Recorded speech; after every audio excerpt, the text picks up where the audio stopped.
অনেকে বলে থাকেন যে হার্নিয়া আবার হচ্ছে এটা কতটুকু সত্য? ওয়েল, এটা একটা বাস্তব রিয়ালিটি হচ্ছে যে হার্নিয়া রিকারেন্স হয়। এটা হয়।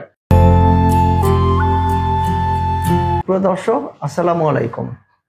আমরা প্রতিনিয়ত বিভিন্ন সচেতনতামূলক ভিডিও অনলাইনে দেওয়ার চেষ্টা করছি, কারণ আমাদের স্বাস্থ্য বিভাগে এখনো আমরা যারা সেবা দিচ্ছি এবং যারা সেবা গ্রহণ করছেন তাদের মধ্যে একটা দূরত্ব রয়ে গেছে।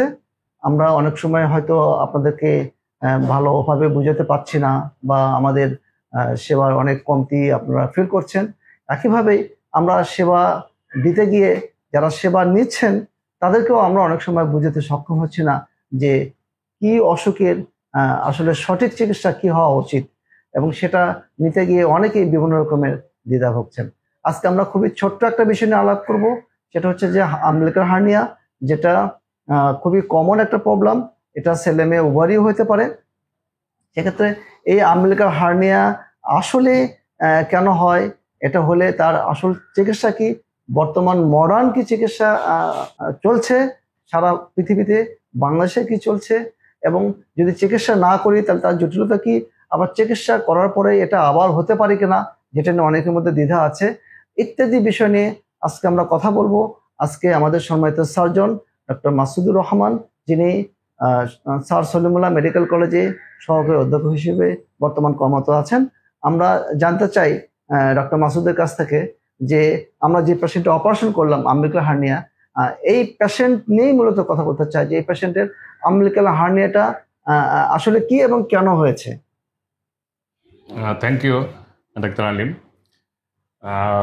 বেসিক্যালি হার্নিয়া অ্যাবডোমেনের পার্টে, পেটের বিভিন্ন পার্টের যে অসংখ্য কারণে হয়ে থাকে। কিছুটা কনজেনিটাল প্রবলেম থাকে, কিছুটা মাসলের উইকনেস, এগুলি কিছুটা হয়তো ইন্টারঅ্যাবডোমিনাল প্রেশার রেজ করার জন্য হয়। আচ্ছা, তো এখানে প্যারাআমবিলিকাল হার্নিয়া যেটা হয়েছে আজকে আমরা এটা করলাম, যেটা obesity is the one of the common cause.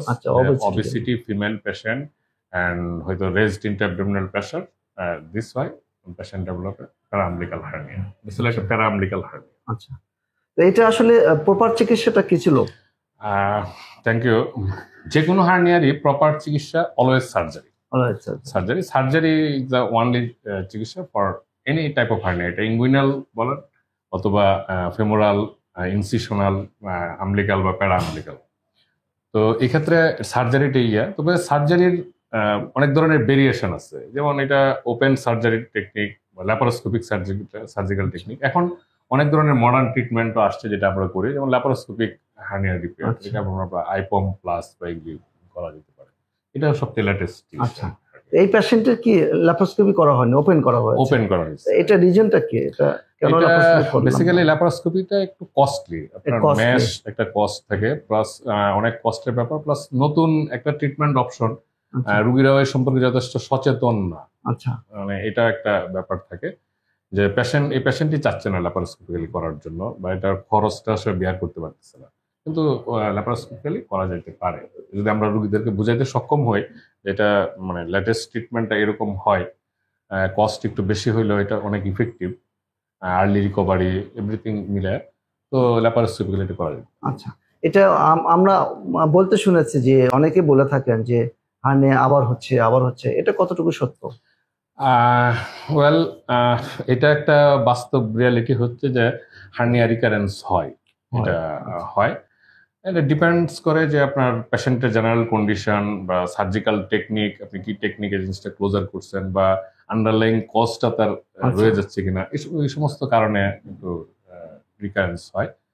তো এটা হতে পারে, এটা মেনেই নিতে হবে যে একটা 2 to 5% ক্ষেত্রে রিকারেন্স হয়। আচ্ছা, 2 to 5%, তার মানে 98% ক্ষেত্রে এটা সাকসেস পাওয়া যায়।